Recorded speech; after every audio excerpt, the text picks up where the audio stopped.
Good morning. Ngasigi video hapetang yung minarasi ko ma'am. Ngasigi message sa bigi timings aduga ngasi tang ama ko tang ama tha hawala po numit kay sum ako na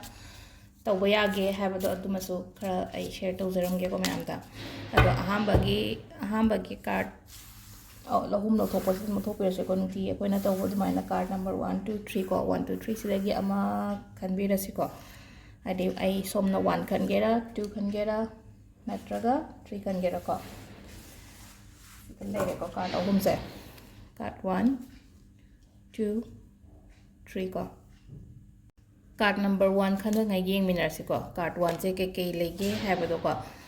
Card 1 se temperance card en la ko. Saubi gano ko kitang balance ta chat piyo ngasi se saugot po ko ba hai tare ko haidi ai thabong mafam do especially ai thabong phom gumba se da haidi nang yaringai haidi control to bi ba hai tare ko sau thana sauning ba leraga so aduga amana hai se haidi balance tawraga chatpa hai se ko haidi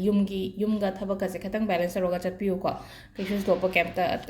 atai di message ngasi gi si oina lere ko haidi 1 khan bangai se haidi nangi personal and professional life ta khatang balance tawra chatpi ba hai tare ko number 2 ko number 2 6 of pentacles ko 6 of pentacles se mingonda kaino ma bibi ko ngasi se haidi mingonda charity dan gumba dumaina tawbi ba hai tare ko adudura nangonda phaba oigani aduga ahum subagi se ko ahum suba khanungai sina haidi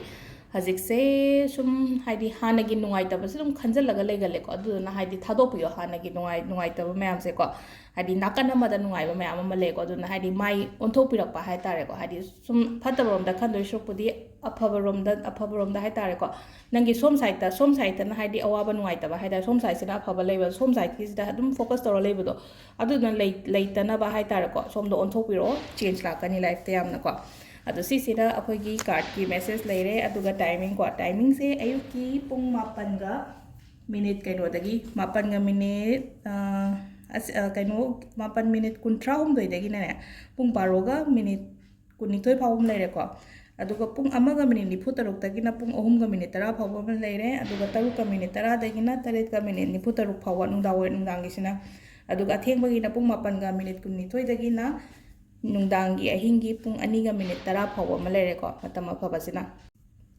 aduga amana tang ama ko tang ama se ena ngan hagi bado haidi dalchini powder hai tar ko cinnamon powder se agi yungi mapan dagi lepaga kuta hapaga smaina aigi imung lomda hapetang haidi keno haidi blow to biba hai tar kamsan biba hai tar ko haidi si se tawbi be ai ko ngasi tang amane ngasi tawbiyo aduga haidi si tawra matungda 24 hours haidi adai mafam do haidi wai si topi ganu ko pung kun bari matungda di kesho kai ba kem laite adu cinnamon se duk sabada hapadura hange e ko adu ai duk sabana tamne na khangde duk sabada hapam do man de cinnamon se haidi keno se ko dalchini powder se ko adu sida yeng ko maming sai petang yeng bi ko naksal lagai da dai se dal chini powder na hai ko sida dal chini powder se screenshot loge lobiro aduga sida masa su leire kon hana koina mamangi da haide keno gumba akoigi using sa maka koina ke sem gi ba khot gi ba adu le hawraga su adu do dum grinder ta khai biraga na tatraga haidi khonda dum kabak suraga powder ta halaga adu na dum use tawra se ko haidi powder se phangre na khala se ba koigi leiri ba jaga adu da admaina ma sina ba yai adu ngasigi video se sida leire ko aduga haidi kainos ko